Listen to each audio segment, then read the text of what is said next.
Frankenstein, capítulo 8. Até soarem as 11, quando devia começar o julgamento, as horas correram tristemente. Como meu pai e os demais membros da família teriam que comparecer como testemunhas, acompanhei-os ao tribunal. Durante tudo aquilo que não passou de um revoltante arremedo de justiça, sofri enorme tortura. Estava a poder decidir-me se o resultado de minha curiosidade e das minhas malditas experiências viria a ser a causa da morte de 2 dos meus semelhantes. Um deles, uma criança na plenitude de sua inocência e alegria. A outra, em vias de ser assassinada de forma bem mais cruel e injusta, vítima de uma infâmia que poderia dar ao crime o caráter de verdadeira monstruosidade. E a mim, somente a mim, caberia a culpa de levar à sepultura a jovem pura e bondosa que era Justine, com todas as qualidades e direitos para levar uma vida feliz. De nada adiantaria seguir o impulso de confessar-me publicamente culpado do crime atribuído a Justine. De nada adiantaria seguir o impulso de confessar-me publicamente culpado do crime atribuído a Justine, pois isso nada contribuiria para inocentá-la, dado que a circunstância de me encontrar ausente na ocasião do crime faria com que minha confissão fosse levada à conta de imaginação de um louco. Entretanto, o aspecto de Justine era calmo. Estava de luto, mas a beleza de seu semblante permanecia intacta. Não tremia e parecia confiante em que sua inocência viria a ser provada, embora qualquer vestígio de piedade que sua beleza pudesse inspirar estivesse a ponto de apagar-se face à imagem de monstruosidade do crime que lhe atribuíam. Mas sua tranquilidade era evidentemente forçada, e tal como sua confusão fora antes considerada um indício de culpa, ela agora procurava aparentar coragem.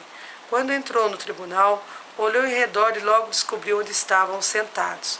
Uma lágrima pareceu anuviar-lhe os olhos ao ver-nos, mas logo se dominou com um olhar de conformada afeição, que parecia atestar sua inocência. Teve início o julgamento, e depois que o promotor fez a acusação, o oficial de justiça procedeu à chamada de diversas testemunhas. Fatos estranhos conspiravam contra ela, todos capazes de convencer qualquer um que não tivesse, como eu, a certeza de que estava inocente. Ela estivera fora toda a noite em que se dera o crime, e pela manhã fora vista por uma mulher do mercado, próximo do local em que depois se encontrara a criança assassinada. A mulher perguntara-lhe o que fazia ali, mas Justine parecia perturbada e respondera com palavras confusas e ininteligíveis. Regressara à casa por volta das 8 horas, e ao lhe perguntarem onde passara a noite, respondera que andara à procura da criança e indagara aflita se alguém tinha ouvido qualquer coisa a seu respeito. Ao mostrar-lhe o corpo, fora atacada de violenta crise, ficando acamada há vários dias.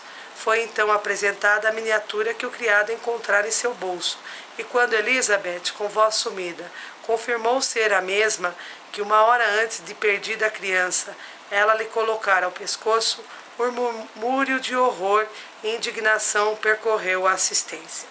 Justine foi intimada a defender-se.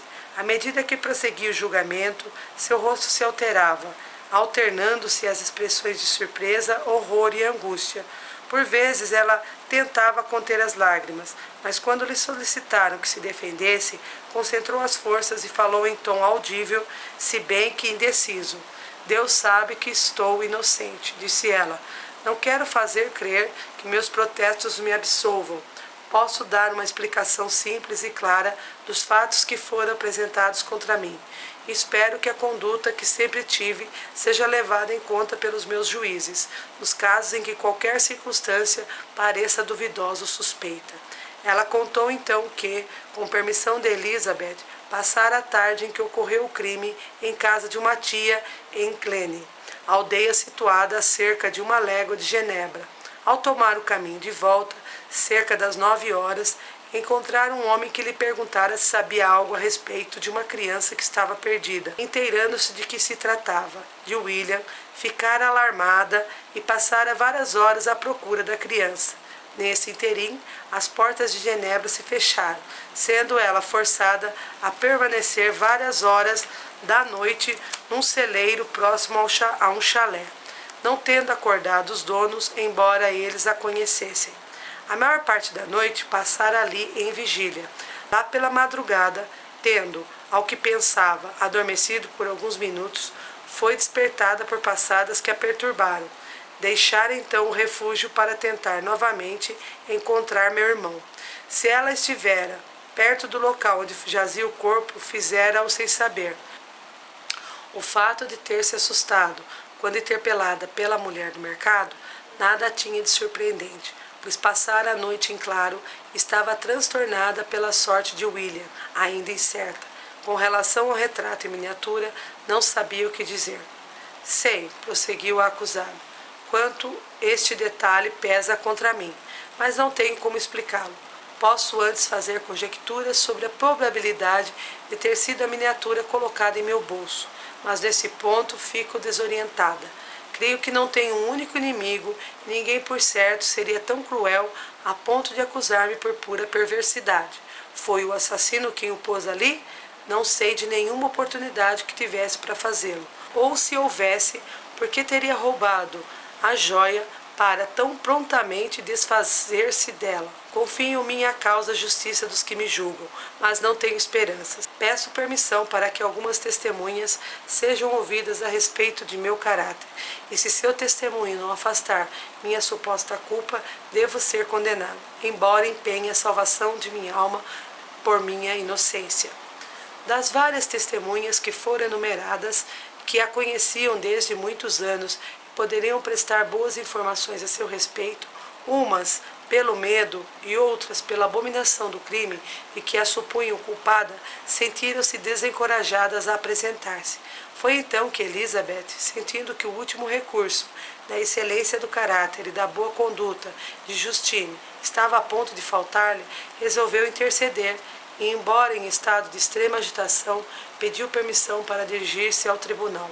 Sou, disse ela, prima da criança que foi assassinada, ou antes, sua irmã, pois fui educada por seus pais, tendo vivido com eles desde muito antes que ela nascesse. Poderia parecer impróprio eu apresentar-me numa ocasião destas, mas quando vejo uma criatura igual a mim ser vítima de covardia de seus pretensos amigos, não posso deixar de dizer o que sei a respeito dela.